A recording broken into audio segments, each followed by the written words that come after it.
ਸਤਿ ਸ਼੍ਰੀ ਅਕਾਲ ਜੀ, ਮੈਂ ਯੋਗੇਸ਼ ਗੁਰਨਾ ਤੇ ਆਈ ਵਰਲਡ ਟੀਵੀ ਕੈਨੇਡਾ ਤੁਸੀਂ ਦੇਖ ਰਹੇ ਹੋ ਜੀ। ਸੋ ਮੋਗਾ ਸ਼ਹਿਰ ਦੇ ਵਿੱਚ ਮੈਂ ਪਹੁੰਚਿਆ ਹੋਇਆ ਤੇ ਮੋਗਾ ਸ਼ਹਿਰ ਤੋਂ ਜਿਹੜੇ ਕੈਂਡੀਡੇਟਸ ਚੋਣਾਂ ਦੇ ਵਿੱਚ ਚੋਣ ਲੜ ਰਹੇ ਨੇ ਉਹਨਾਂ ਦੇ ਨਾਲ ਆਪਣੀਆਂ ਗੱਲਾਂ ਬਾਤਾਂ ਚੱਲ ਰਹੀਆਂ ਨੇ। ਸੋ ਅੱਜ ਆਪਾਂ ਬੈਠੇ ਹਾਂ ਨਵਦੀਪ ਸੰਘਾ ਜੀ ਕੋਲ ਤੇ ਇਹ ਸੰਯੁਕਤ ਸਮਾਜ ਮੋਰਚੇ ਵੱਲੋਂ ਮੋਗਾ ਸੀਟ ਤੇ ਕੈਂਡੀਡੇਟ ਨੇ। ਸੋ ਆਓ ਇਹਨਾਂ ਨਾਲ ਕਰਦੇ ਹਾਂ ਕੁਝ ਖਾਸ ਗੱਲਾਂ, ਕਿਉਂਕਿ ਇਹ ਬਹੁਤ ਹੀ ਇੰਟਰਸਟਿੰਗ ਕੈਂਡੀਡੇਟ ਬਣੇ ਹੋਏ ਨੇ। ਉਹਦੇ ਪਿੱਛੇ ਬਹੁਤ ਸਾਰੇ ਰੀਜ਼ਨਸ ਨੇ, ਕੁਝ ਤੁਸੀਂ ਜਾਣਦੇ ਵੀ ਹੋ, ਕੁਝ ਅੱਜ ਤੁਹਾਨੂੰ ਅਸੀਂ ਵੀ ਦੱਸਾਂਗੇ ਕਿ ਕਿਉਂ ਨਵਦੀਪ ਸੰਘਾ ਮੋਗਾ ਦੀਆਂ ਚੋਣਾਂ ਦੇ ਵਿੱਚ ਛਾਏ ਹੋਏ ਨੇ ਜਾਂ ਕਿਉਂ ਇੱਕ ਖਾਸ ਕੈਂਡੀਡੇਟ ਦੇ ਤੌਰ ਤੇ ਉੱਭਰੇ ਹੋਏ ਨੇ।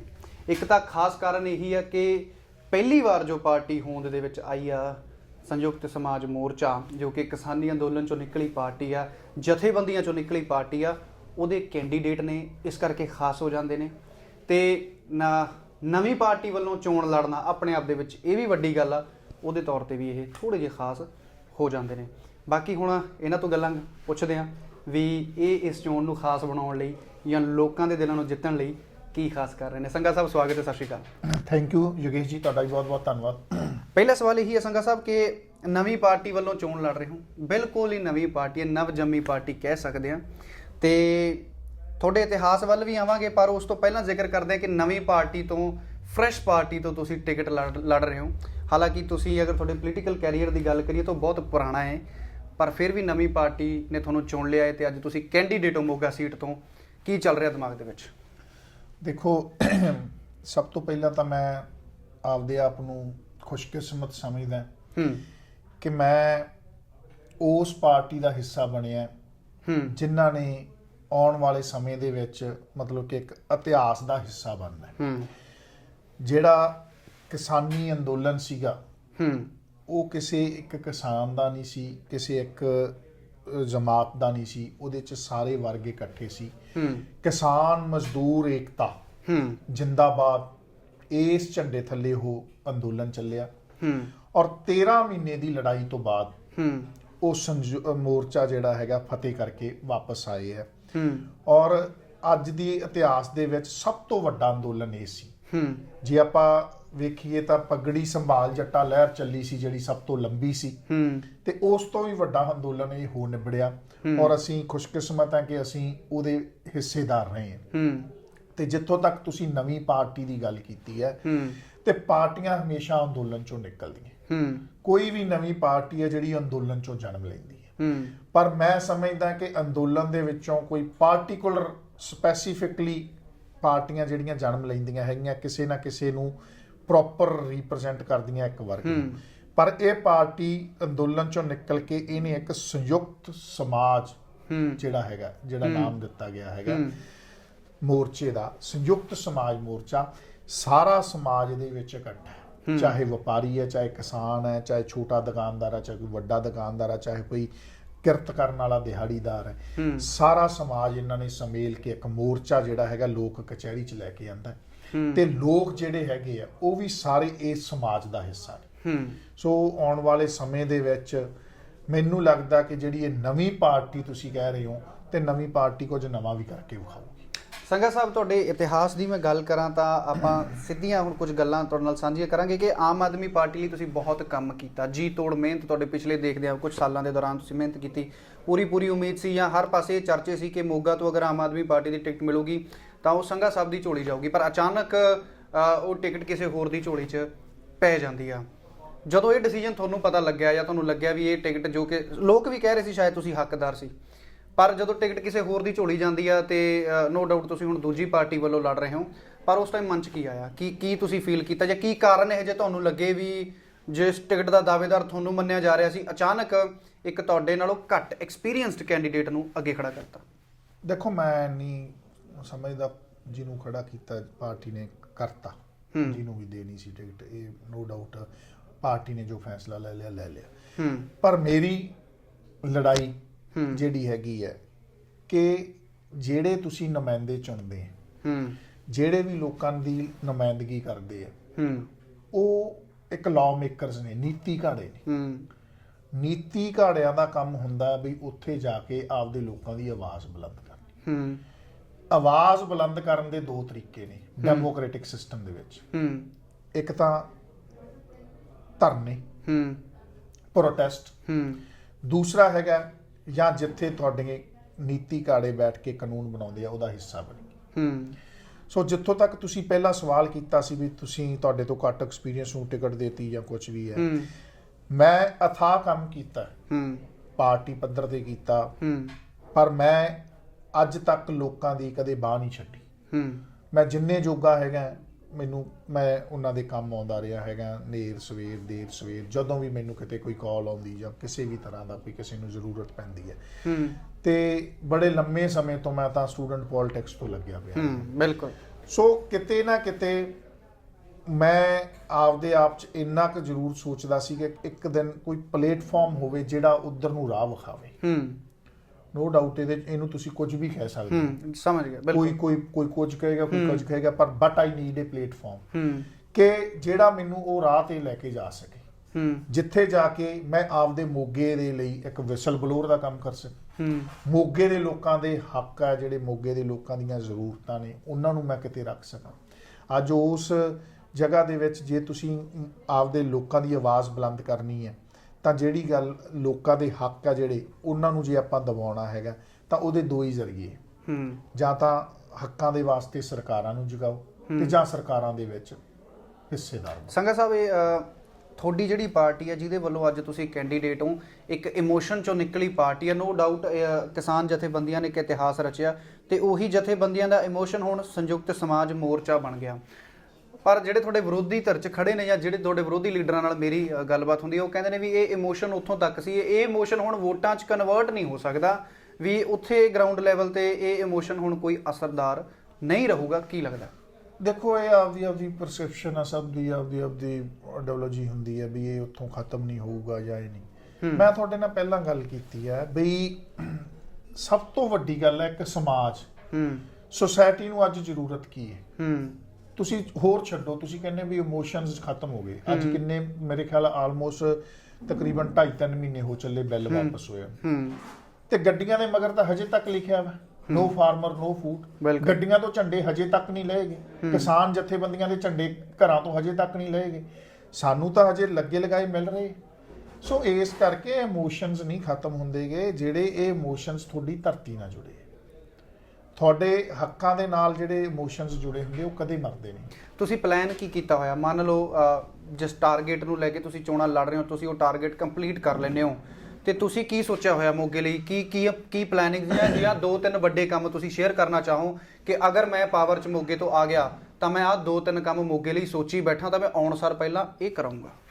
ਨਹੀਂ, ਦੇਖੋ, ਮੋਗੇ ਦੇ ਕੰਮ ਜਿਹੜੇ ਤੁਸੀਂ ਕਹਿ ਰਹੇ ਹੋ, ਮੈਂ ਤਾਂ ਸਪਸ਼ਟ ਗੱਲ ਤੁਹਾਡੇ ਕੈਮਰੇ ਤੇ ਵੀ ਕਰਦਾ। ਅੰਗਰੇਜ਼ੀ 'ਚ ਕਹਿੰਦੇ ਆ ਕਹਾਵਤ, ਰੋਮ ਨਾਟ ਬਿਲਟ ਇਨ ਅ ਡੇ। ਐਗਜ਼ੈਕਟਲੀ, ਠੀਕ ਹੈ ਨਾ। ਸੋ ਇਸ ਕਰਕੇ ਜਿਹੜੀ ਤੁਸੀਂ ਮੋਗੇ ਦੀ ਗੱਲ ਕਰਦੇ ਆ, ਮੋਗੇ ਨੂੰ ਛੱਡ ਕੇ ਮੈਂ ਸਮਝਦਾ ਕਿ ਬਈ ਅੱਜ ਜ਼ਰੂਰਤ ਹੈਗੀ ਹੈ ਕਿ ਆਪਾਂ ਨੂੰ ਸਾਰਿਆਂ ਨੂੰ ਪਤਾ ਹੈ ਜਿਹੜੇ ਮਗਰਲੇ ਲੰਮੇ ਸਮੇਂ ਤੋਂ 75 ਸਾਲਾਂ ਤੋਂ ਸਰਕਾਰਾਂ ਹੰਢਾ ਰਹੇ ਆ, ਸਾਰਿਆਂ ਨੂੰ ਪਤਾ ਵੀ ਪੰਜਾਬ ਇੱਕ ਖੇਤੀ ਪ੍ਰਧਾਨ ਸੂਬਾ ਹੈ, ਅਗਰੇਨੀਅਨ ਸਟੇਟ ਹੈ। ਐਗਜ਼ੈਕਟਲੀ। ਇਹਦੇ ਵਿੱਚ ਖੇਤੀਬਾੜੀ ਦੇ ਨਾਲ ਸੰਬੰਧਿਤ ਉਦਯੋਗ ਸਥਾਪਿਤ ਹੋਣੇ ਜ਼ਰੂਰੀ ਸੀ, ਜਿਹੜੀ ਸਰਕਾਰਾਂ ਦੀ ਜ਼ਿੰਮੇਵਾਰੀ ਸੀ, ਨਹੀਂ ਹੋਈ। ਸਹਾਇਕ ਧੰਦੇ ਬਣਾਏ, ਉਹ ਫੇਲ ਹੋ ਗਏ। ਡੇਅਰੀ ਫਾਰਮਿੰਗ ਫੇਲ ਹੋ ਗਈ, ਔਰ ਸਾਰਾ ਜੋ ਵੀ ਇਹਦੇ ਨਾਲ ਦੀਆਂ ਜਿੰਨੇ ਵੀ ਇਹਨਾਂ ਨੇ ਧੰਦੇ ਬਣਾਏ ਸੀ ਉਹ ਫੇਲ ਹੋ ਗਏ। ਉਹਦਾ ਕਾਰਨ ਕੀ ਹੈ? ਉਹਦਾ ਕਾਰਨ ਇਹ ਹੈ ਕਿ ਵੀ ਜਿਹੜੇ ਨੀਤੀ ਘਾੜੇ ਸੀਗੇ ਉਹਨਾਂ ਨੇ ਇਹਨਾਂ ਵੱਲ ਧਿਆਨ ਨਹੀਂ ਦਿੱਤਾ। ਉਹੀ ਆਪਣੇ ਜਿਹੜੇ ਆਪਾਂ ਹਰ ਵਾਰ ਬੰਦੇ ਚੁਣ ਕੇ ਭੇਜਦੇ ਹੈਗੇ ਆ, ਉਹ ਉਹਨਾਂ ਦੀ ਜ਼ਿੰਮੇਵਾਰੀ ਬਣਦੀ ਸੀ ਬਈ ਸਾਡੇ ਪਿੰਡ ਦੇ ਵਿੱਚ ਭਾਈ ਫਲਾਨੀ ਫਸਲ ਬਹੁਤ ਹੁੰਦੀ ਹੈ, ਸਾਡੇ ਹਲਕੇ ਦੇ ਵਿੱਚ ਫਲਾਨੀ ਫਸਲ ਬਹੁਤ ਹੁੰਦੀ ਹੈ, ਇਹਦੇ ਸਬੰਧ ਦੇ ਵਿੱਚ ਕੋਈ ਸਮਾਲ ਸਕੇਲ ਇੰਡਸਟਰੀ ਇੱਥੇ ਲੱਗ ਜੇ ਤਾਂ ਸਾਡੇ ਹਲਕੇ ਦੇ ਜਵਾਕਾਂ ਨੂੰ ਰੁਜ਼ਗਾਰ ਮਿਲ ਜੂਗਾ। ਹੁਣ ਉਦਾਹਰਨ ਦੇ ਤੌਰ ਤੇ ਅਬੋਹਰ ਦੇ ਵਿੱਚ ਅਸੀਂ ਛੋਟੇ ਹੁੰਦੇ ਸੁਣਦੇ ਹੁੰਦੇ ਸੀ ਵੀ ਕਪਾਹ ਨਰਮਾ, ਉਹਨੂੰ ਕੈਲੀਫੋਰਨੀਆ ਕਹਿੰਦੇ ਸੀ। ਉਹੀ ਕਪਾਹ ਨਰਮਾ ਗੁਜਰਾਤ ਜਾ ਕੇ ਕੱਪੜਾ ਬਣਦਾ, ਤੇ ਕੀ ਉਹ ਗੁਜਰਾਤ ਵਾਲੀ ਫੈਕਟਰੀ ਜਿਹੜੀ ਉੱਥੇ ਲੱਗੀ ਆ ਕੀ ਪੰਜਾਬ ਚੋਂ ਲਾ ਨਹੀਂ ਸਕਦੇ ਸੀ? ਅਬੋਹਰ ਦੇ ਲੋਕਾਂ ਨੂੰ ਰੁਜ਼ਗਾਰ ਮਿਲ ਜਾਂਦਾ। ਸੋ ਇਸ ਕਰਕੇ ਜਿਹੜਾ ਹਲਕੇ ਦੀ ਨੁਮਾਇੰਦਗੀ ਕਰਦਾ ਬੰਦਾ, ਸਾਰੇ ਜਿਹੜੇ ਉੱਥੇ ਚੁਣ ਕੇ ਜਾਂਦੇ, ਉਹ ਹਲਕੇ ਦੀ ਮੰਗ ਲੈ ਕੇ ਜਾਵੇ ਵੀ ਮੇਰੇ ਹਲਕੇ ਦੇ ਵਿੱਚ ਇਸ ਤਰ੍ਹਾਂ ਰੁਜ਼ਗਾਰ ਪੈਦਾ ਕੀਤਾ ਜਾ ਸਕਦਾ। ਸੋ ਮੋਗੇ ਦੇ ਵਿੱਚ, ਮੋਗਾ ਇੱਕ ਮਤਲਬ ਕਿ ਇੰਡਸਟਰੀਅਲ ਏਰੀਆ ਸੀਗਾ। ਜੇ ਆਪਾਂ ਮਤਲਬ ਕਿ ਲੁਧਿਆਣਾ ਜਾਂ ਆਪਾਂ ਉਹਨੂੰ, ਇਸ ਦੀ ਲੋਕੇਸ਼ਨ ਮੈਟਰ ਕਰਦੀ ਹੈ, ਲੋਕੇਸ਼ਨ ਮੈਟਰ ਕਰਦੀ ਹੈ। ਸੈਕੰਡ ਸੀਗਾ ਹਨਾ ਜੀ। ਇੱਥੇ ਤੁਸੀਂ ਦੇਖਦੇ ਹੋ ਥ੍ਰੈਸ਼ਰ ਬੰਦੇ ਸੀ, ਕੰਬਾਈਨਾਂ ਬੰਦੀਆਂ, ਠੀਕ ਹੈ ਨਾ, ਸਾਰਾ ਕੁਝ ਇੱਥੇ ਬੰਦਾ ਸੀ। ਐਗਰੀਕਲਚਰ ਇਕਵਿਪਮੈਂਟ ਸਭ ਤੋਂ ਵੱਧ ਇੱਥੇ ਬੰਦੇ ਆ ਨਾ, ਤਾਂ ਇਸ ਕਰਕੇ ਮਤਲਬ ਕਿ ਉਹ ਵੀ ਹੌਲੀ ਹੌਲੀ ਧੰਦਾ ਚੌਪਟ ਹੁੰਦਾ ਗਿਆ, ਮਹਿੰਗਾ ਹੋ ਗਿਆ, ਸਬਸਿਡੀਜ਼ ਨਹੀਂ ਮਿਲੀਆਂ। ਸੋ ਇਹਦੇ ਕਾਰਨ ਕਿੰਨੇ ਬੰਦਿਆਂ ਦਾ ਤਾਂ ਉਹ ਰੁਜ਼ਗਾਰ ਖੋਇਆ ਗਿਆ। ਸੋ ਸਭ ਤੋਂ ਵੱਡੀ ਗੱਲ ਹੈ ਕਿ ਬਿਜ਼ਨਸ ਨੂੰ ਉਤਸ਼ਾਹ ਕਰਨ ਦੇ ਲਈ ਉਹਨਾਂ ਨੂੰ ਸਪੋਰਟ ਜ਼ਰੂਰੀ ਹੈ, ਸਪੋਰਟ ਸਰਕਾਰਾਂ ਦਿੰਦੀਆਂ। ਤੁਸੀਂ ਡੋਰ ਟੂ ਡੋਰ ਜਾ ਰਹੇ ਹੋ, ਤੁਹਾਡੀ ਪਾਰਟੀ ਸੰਯੁਕਤ ਸਮਾਜ ਮੋਰਚਾ, ਨੋ ਡਾਊਟ ਜਦੋਂ ਮੋਰਚਾ ਲੱਗਿਆ ਹੋਇਆ ਸੀ ਤਾਂ ਹਰ ਇੱਕ ਪੰਜਾਬੀ ਨੇ ਦੱਬ ਕੇ ਯੋਗਦਾਨ ਪਾਇਆ, ਆਪਣਾ ਖੂਨ ਪਸੀਨਾ ਇੱਕ ਕਰਤਾ। ਹੁਣ ਜਦੋਂ ਡੋਰ ਟੂ ਡੋਰ ਲੋਕਾਂ ਨਾਲ ਕਨਵਰਸੇਸ਼ਨ ਹੁੰਦੀ ਹੈ, ਕੀ ਲੋਕ ਤੁਹਾਨੂੰ ਕਹਿੰਦੇ ਨੇ, ਕੀ ਤੁਹਾਡੇ ਤੋਂ ਡਿਮਾਂਡ ਰੱਖਦੇ ਨੇ, ਜਾਂ ਕਿਸ ਤਰ੍ਹਾਂ ਦੀ ਕਨਵਰਸੇਸ਼ਨ ਤੁਹਾਡੀ ਲੋਕਾਂ ਨਾਲ ਹੁੰਦੀ ਹੈ? ਨਹੀਂ, ਕਨਵਰਸੇਸ਼ਨ ਕੁਝ ਨਹੀਂ ਹੁੰਦੀ। ਉਹਨਾਂ ਨੂੰ ਇਹ ਆ ਵੀ ਦੇਖੋ, ਸਿੱਧੀ ਜੀ ਗੱਲ ਹੈ, ਜੇ ਕਿਤੇ ਕੋਈ ਗੱਲ ਹੁੰਦੀ ਹੈ, ਜੇ ਕਿਤੇ ਡਿਸਕਸ਼ਨ ਹੁੰਦੀ ਹੈ, ਤਾਂ ਮੈਂ ਤੁਹਾਡੇ ਚੈਨਲ ਦੇ ਜ਼ਰੀਏ, ਜੇ ਅੱਜ ਤੁਸੀਂ ਕੈਨੇਡਾ 'ਚ ਚਲਾਉਣਾ ਹਰ ਜਗ੍ਹਾ, ਮੈਂ ਸਾਰਿਆਂ ਨੂੰ ਇਹ ਕਹਿਣਾ ਚਾਹੁੰਦਾ ਵੀ ਕਿਸਾਨਾਂ ਨੇ ਕਿਸਾਨੀ ਬਚਾਈ, ਕਿਸਾਨਾਂ ਨੇ ਛੋਟਾ ਵਪਾਰ ਬਚਾਇਆ, ਕਿਸਾਨਾਂ ਨੇ ਸਭ ਦਾ ਰੁਜ਼ਗਾਰ ਬਚਾਇਆ। ਤਾਂ ਇਸ ਕਰਕੇ ਸਾਰਾ ਕੁਝ ਡਾਇਰੈਕਟਲੀ ਇਨਡਾਇਰੈਕਟਲੀ, ਅੱਜ ਸ਼ੈਲਰ ਬਚੇ ਆ ਕਿਸਾਨਾਂ ਕਰਕੇ, ਆੜਤੀਏ ਬਚੇ ਕਿਸਾਨਾਂ ਕਰਕੇ, ਡਾਇਰੈਕਟਲੀ ਇਨਡਾਇਰੈਕਟਲੀ ਆਪਾਂ ਕਿਸਾਨੀ ਤੇ ਨਿਰਭਰ ਹੈ। ਔਰ ਜੇ ਕਿਸਾਨਾਂ ਨੇ ਇਹ ਸਾਰਾ ਕੁਝ ਬਚਾ ਲਿਆ ਜਦੋਂ ਜੈਦ ਨਾਲ ਲੜ ਭਿੜ ਕੇ, ਤੇ ਅੱਜ ਮੈਂ ਸਮਝਦਾ ਸਭ ਤੋਂ ਵਧੀਆ ਚੈਨਲਾਈਜ਼ ਤਰੀਕੇ ਨਾਲ ਉਹ ਸੰਘਰਸ਼ ਚਲਾਇਆ। ਇੱਕ ਜੋਸ਼ ਤੇ ਹੋਸ਼ ਦਾ ਸੁਮੇਲ ਸੀ, ਸੰਜਮ ਦੇ ਨਾਲ ਉਹ ਲੜਾਈ ਲੜੀ, ਬਜ਼ੁਰਗਾਂ ਨੇ ਸੰਜਮ ਦੇ ਨਾਲ ਲੜਾਈ ਲੜੀ। ਜਿਹੜੇ ਕਿਸਾਨ ਯੂਨੀਅਨ ਦੇ ਲੀਡਰ ਸੀਗੇ, ਜਿਨ੍ਹਾਂ ਨੂੰ ਆਪਾਂ ਕਹਿ ਦਿੰਦੇ ਸੀ ਸ਼ਾਇਦ ਇਕੱਲਾ ਧਰਨੇ ਲਾਉਣ ਜਾਣਦੇ ਆ, ਪਰ ਉਹਨਾਂ ਨੇ ਵੈਲ ਆਰਗੇਨਾਈਜ਼ਡ ਤਰੀਕੇ ਨਾਲ ਉਹ ਅੰਦੋਲਨ ਚਲਾਇਆ ਔਰ ਜਿੱਤ ਕੇ ਆਏ। ਤੇ ਹੁਣ ਵੀ ਜਿੱਥੇ ਇਹ ਗੱਲ ਹੁੰਦੀ ਹੈ ਵੀ ਆਪਣੀ ਕਿਸਾਨੀ ਕਰਕੇ ਸਾਰਾ ਕੁਝ ਬਚਿਆ, ਤਾਂ ਉਦੋਂ ਬਾਅਦ ਕੋਈ ਡਿਬੇਟੇਬਲ ਇਸ਼ੂ ਰਹਿ ਨਹੀਂ ਜਾਂਦਾ। ਲੋਕ ਸਮਝਦੇ, ਚਾਹੇ ਕੋਈ ਛੋਟਾ ਵਪਾਰੀ ਦੁਕਾਨਦਾਰ, ਸਾਰੇ ਸਮਝਦੇ ਜੀ। ਇੱਕ ਹੋਰ ਚੀਜ਼ ਸੰਘਾ ਸਾਹਿਬ, ਜਿਹੜੀ ਤੁਹਾਡੇ ਬਾਰੇ ਕਾਫੀ ਚਰਚਾ ਹੋ ਰਹੀ ਆ, ਖਾਸ ਤੌਰ ਤੇ ਤੁਹਾਡੇ ਇਸ ਮੋਗਾ ਸ਼ਹਿਰ ਦੇ ਵਿੱਚ, ਇਸ ਹਲਕੇ ਦੇ ਵਿੱਚ, ਕਿ ਜਿੱਦਾਂ ਮੈਂ ਪਹਿਲੇ ਸਵਾਲ ਤੋਂ ਸ਼ੁਰੂ ਕੀਤਾ ਸੀ ਕਿ ਆਮ ਆਦਮੀ ਪਾਰਟੀ ਦਾ ਤੁਹਾਨੂੰ ਵੱਡਾ ਚਿਹਰਾ ਮੰਨਿਆ ਜਾ ਰਿਹਾ ਸੀ, ਪਰ ਹੁਣ ਮੈਂ ਇਹ ਵੀ ਚਰਚਾ ਸੁਣੀ ਆਮ ਲੋਕਾਂ 'ਚ, ਮੈਂ ਮੀਡੀਆ ਦੇ ਤੌਰ ਤੇ ਵਿਚਰਦਾ, ਆਮ ਲੋਕਾਂ ਨੂੰ ਵੀ ਮੈਂ ਮਿਲ ਕੇ ਆਇਆ, ਉਹ ਕਹਿੰਦੇ ਵੀ ਆਮ ਆਦਮੀ ਪਾਰਟੀ ਦੀ ਵੋਟ ਆ ਜਿਹੜੀ, ਉਹ ਅਜੇ ਵੀ ਸੰਘਾ ਸਾਹਿਬ ਦੇ ਨਾਲ ਜੁੜੀ ਹੋਈ ਹੈ, ਚਾਹੇ ਉਹਨਾਂ ਦੀ ਪਾਰਟੀ ਅੱਜ ਕੋਈ ਹੋਰ ਹੋ ਚੁੱਕੀ ਆ, ਪਰ ਉਹ ਕਿਤੇ ਨਾ ਕਿਤੇ ਆਮ ਆਦਮੀ ਪਾਰਟੀ ਦੀ ਵੋਟ ਨੂੰ ਤੋੜ ਕੇ ਆਪਣੇ ਹਿੱਸੇ ਲੈ ਕੇ ਆਉਣਗੇ। ਦੇਖੋ ਜੀ, ਮੈਂ ਤੋੜਨ ਜੋੜਨ ਵਾਲਾ ਕੌਣ ਹੈ? ਪਰਮਾਤਮਾ ਦੇ ਹੱਥ ਆ ਸਭ ਕੁਝ।